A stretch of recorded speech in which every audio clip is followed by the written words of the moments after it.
Hello, everyone. My name is Jason. I am co-chairman of public relations with Greenlight. And over here, Hi, I'm Benjamin Perry, Greenlight Board General Body member and main cerebral palsy representation around here. That's because it's Cerebral Palsy Awareness Month in March, and we figured we'd just do kind of an on-the-spot podcast about it. So, yeah, yeah, that's right. It's Snack and Chat without the snacks.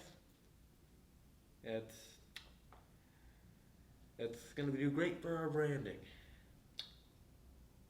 but stay tuned to the next event, the next podcast. We're going to have more guests and more snacks. So, I guess, do you want to talk more about like your background and what you're studying at GGC?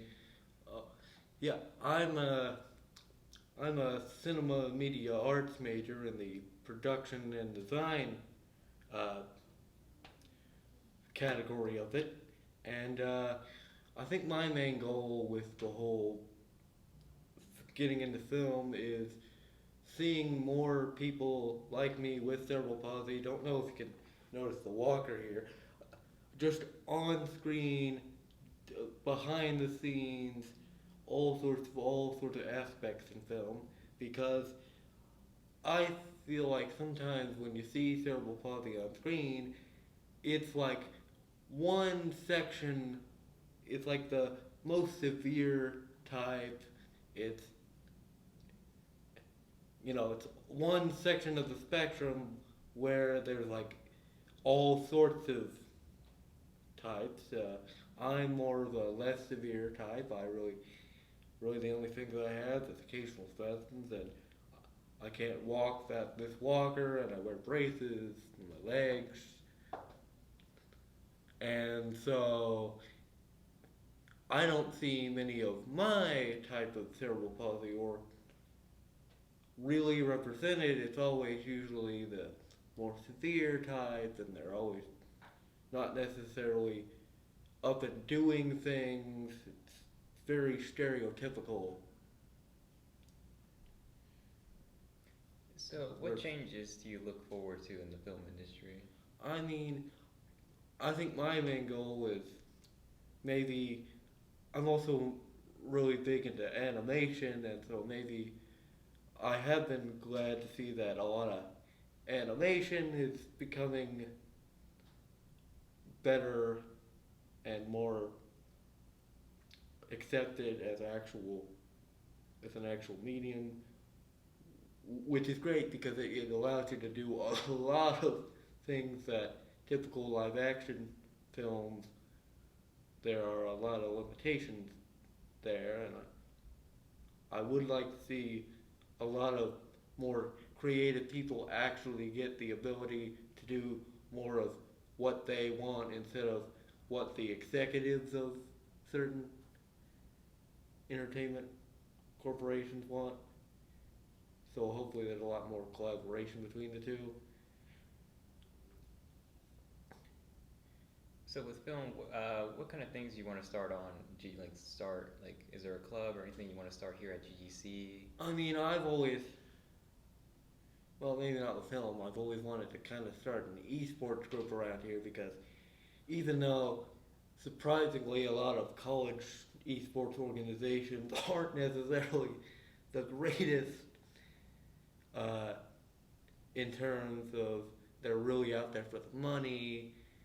They've had some shady stuff happening. I have seen a lot of quite rough with esports and well-known collegiate esports things that I figure if I would say most people around here don't really care about the athletics. I mean, not that, no, but I would imagine a lot of people either don't have time to go. Whereas esports, you can live stream it more. There's it's more of a wider audience. I know around here we've got a bunch of nerdy comic based anime that's all in that section of nerdoms and what have you. So I figure that's a very untapped market around GGC. So what specific like is there a specific esport you like a brand, I a mean, genre? there's not necessarily like a specific organization I know, but if I figure the biggest thing we could do if this school ever got good with esports was maybe a G Fuel flavor.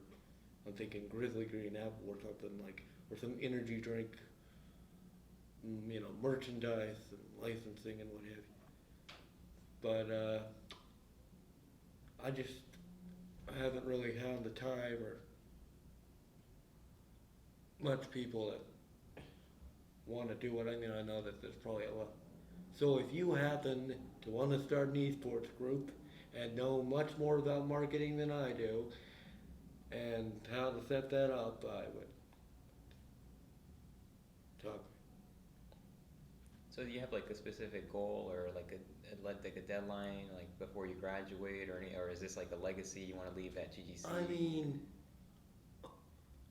I just like, I figured it'd be a great way to do some networking, especially in film. We could do some network film, maybe get GGC on a bit of a more well known for something. I mean, apparently we're good at baseball or softball, and apparently, but I never knew that. But I figured that esports would get it onto a relative well known around the internet thing. Because I noticed when you look at GGC on most social media, they don't have a great fall. We don't have a great following around here, and I feel like we could really start doing some things that would really market to a generation of, it's a real untapped or tapped market around here. But I've seen colleges that actually like really do it and really have degrees and all of it, and it's quite big. So if we could just kind of somewhat replicate that, that'd be great. Is there a specific esport you like to play or are I you a mean, gamer? I don't. I mean, I've watched a. I'm more of a spectator. I've watched a few things. There's a lot of fighting games. Your Super Smash Brothers. Your, you know, Street Fighter. Street Fighter 6 is coming out. There's really a lot about that. That. So there's a lot of games that are getting and streamers that are getting that. I feel like we could really do. I noticed we have the game room. We have all the stuff to do it, but like we just gotta get a decent group of players going, get some jerseys and all of that. Get a couple sponsorships. Have you gone to any like esports? Have you seen it in person? I mean, I wanted to. I know that around here, apparently, I have heard that there's a lot around Atlanta actually, occasional tournaments, stuff. But I'm hoping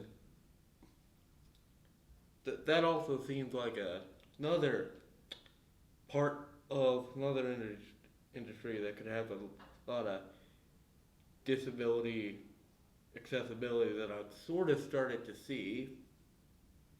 Special events and stuff. That's a charity that does a lot of accessible gaming and like making sure that certain people who can't grab a controller a certain way, that actually making controllers now. Xbox has one, PlayStation has one. That PlayStation is coming out with one that's like they can make the controllers, and I'm like, that should be advertised more because that's a great thing and that's helping a lot of. Like I'm seeing a lot of things that when it comes to accessibility around campus, around certain areas, that could really help. That could really might need to take like one of the things is that the D building. That's a very long walk. Maybe not necessarily from the A building, but it's a very long walk from say the C or W building. Well, that's where the disability services uh, built like offices are. So I have to, with my accommodations, because I also have dyslexia and a bunch of few learning disabilities. And I really need help people to read aloud and extra time and all that. And because of what it is and all the regulation for it, we have to do it in that specific area. But that specific office is like very hard to quite a walk from like the say you were coming from C, you'd have to go from C to A and walk over to A. That's quite a walk for me, and I'm pretty sure I'm not the only one that's quite a long walk too. So hopefully maybe we could get that with SGA or student government sort of thing. Because I've talked to people and they're like, oh yeah, I never lot of things around here. I'm talking to people about like and they're like, oh yeah, I never thought about how that couldn't, how that would affect somebody like that. Or I've often thought about that, but I think with certain accessibility things, you just kind of gotta bring it, bring attention, and actually bring passion and stuff. That this is what you really gotta advocate. You really gotta go. This is what I need. This is what. This is maybe how you could do it. Like, and depending on who you're talking to, maybe this is how you can fund it, because I've often heard that a lot of things like the ADA and what have you aren't necessarily enforced much is because certain places don't necessarily want to pay for it, or it's super expensive and the budgets. It's a lot of budgets for a lot of that stuff. So, but I've done a little bit of advocating here or there, so I know some of that. So there are some things that, even though I will say fairly accessible campus, it's really just certain long walks, which I need. I need exercise for that, but fairly accessible campus. If I were to rate the campus on terms of accessibility, I would say, maybe like a 4.5 stars on accessibility, which with a lot of historical campuses or older and more old buildings, one of the things actually with the ADA and all that I've wanted to fight for quite a while is that a lot of them, because they're so old and because they're so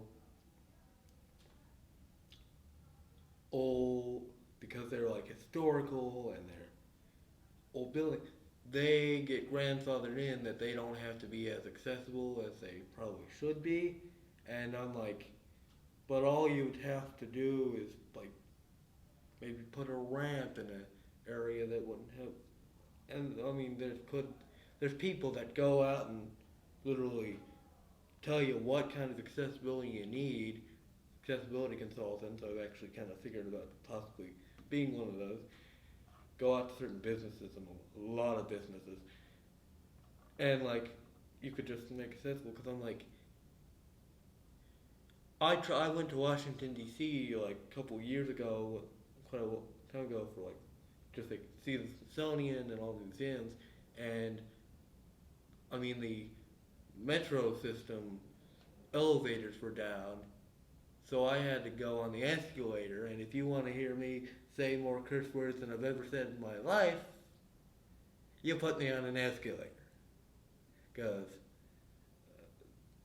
and you'd think a place where literally the ADA and the 504 bill and so many advocacies and civil rights and all these movements worked so hard to get to and sign, and it was all signed there, and it was would be more accessible,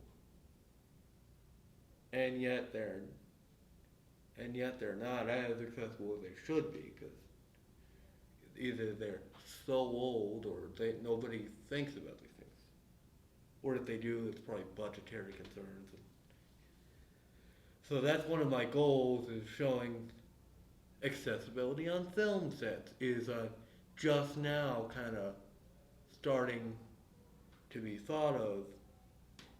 Actually, I've seen more about it, like making sure those are accessible, and just making sure certain things that are probably should be accessible, but nobody really thinks of that. How, or like how much, making sure those are accessible, because with how much diversity is coming into certain industries now, say film or gaming or all of that, you can see that there's going to be a need, and there is a need, and that's one of my goals, is more awareness.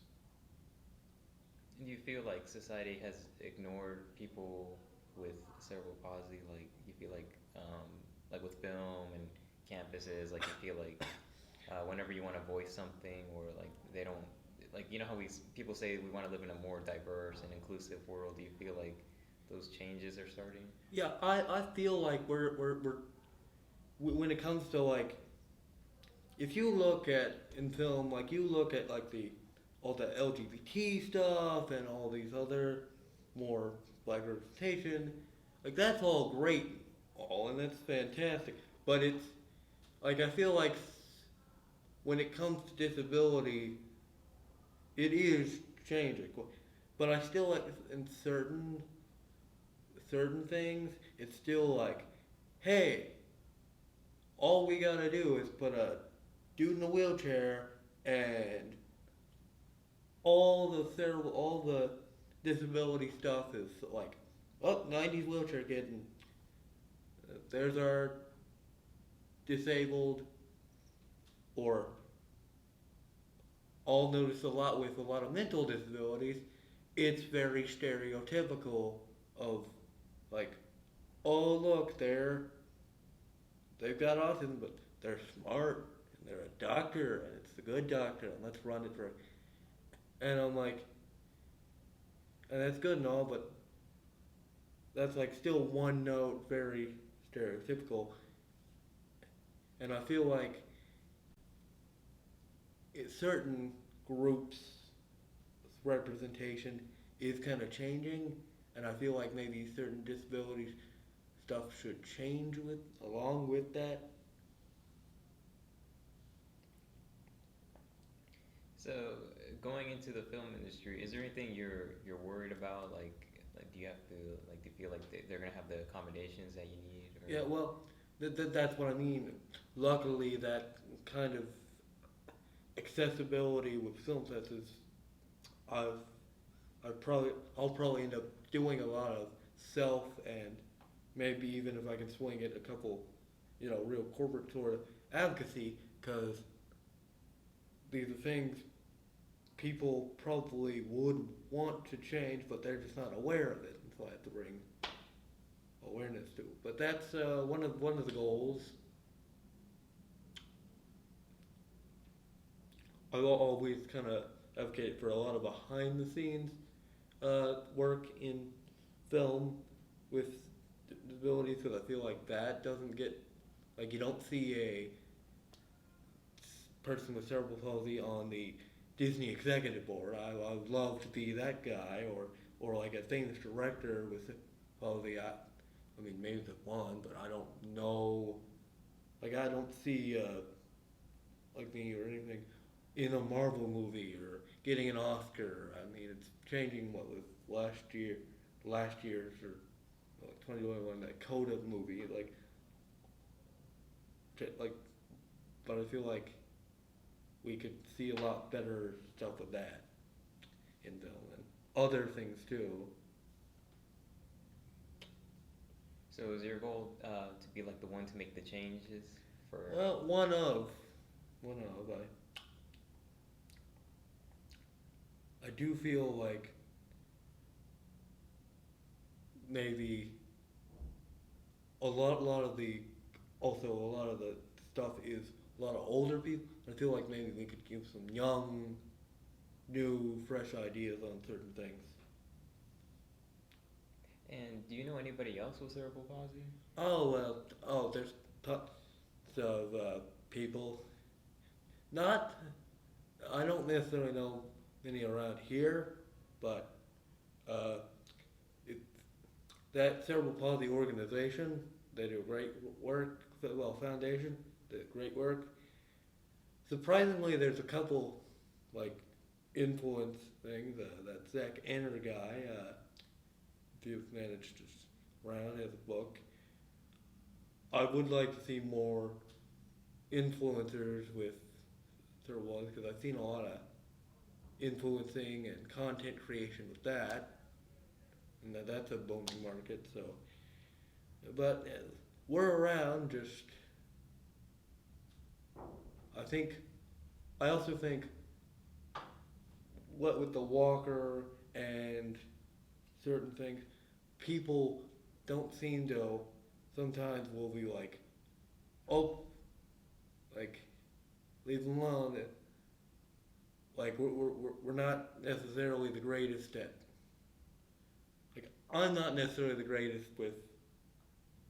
For instance, I've tried to make some play some D&D and some things, and that's kind of helped. But I feel like certain, like give us a chance. Like we're out here. We're not all as severe as maybe certain films and TV and stuff would portray us as. So if you happen to know a guy like me or me around this area, if you happen to see me around, hi, Benjamin Perry, I'm available for your extra, send you films, your directing. If you happen to have a job opening somewhere, I'm your guy. If you need a diversity quota filled somewhere, try cerebral palsy. Do you feel a lot of people open up to you, like wanting to get to know you or connect with you, or even include you like in their film projects? I mean, I've had to. I feel like maybe that will be a thing. Like that's evolving. That will be a thing. I think I'm starting out. Like I was in the video production class, and uh, one of the guys was like, "We're filming at the parking garage around here, and for one of the scenes, and that's a lot of walking, and that's one of the things they didn't really think of that." And I'm like, "Oh yeah, see that proves that." And some people think about it, but now that I'm in there, and they're thinking about that. We're opening we're opening our like they're starting to think, oh yeah, I should definitely think about that, which is great because that's the whole reason why I'm going into film is, besides the fact that I love animation and I love film as a medium, that's one of the reasons why I'm here is that I can, so that people can go, oh, I would have never thought about that. That's one of my favorite things because it's like that proves that what I'm doing is definitely needs to be done. So what inspires you in life? I know film, but do you have like a hero? I mean, I've got a lot of. I mean, I've wanted to do a lot of voice acting too, besides directing, executive stuff, because I feel like certain acting is a bit hard with that stuff, but voice acting, that's all you really need is a mic, and it's a lot more complicated than say, oh, just a wacky voice. I've listened to a lot of podcasts with a lot of real like famous voice actors, and they're like, it's a lot more acting than you think. But I'm like, that's a super great thing for all sorts of disabilities because it's like a lot of people can't really go anywhere. Like they're doing a lot of home studio stuff now, and it's so that's another, a lot of influencers, and I've always wanted to. My kind of goal was working in sort of the Disney executive thing because I figured if certain executives aren't too great, I would be one of the few great ones.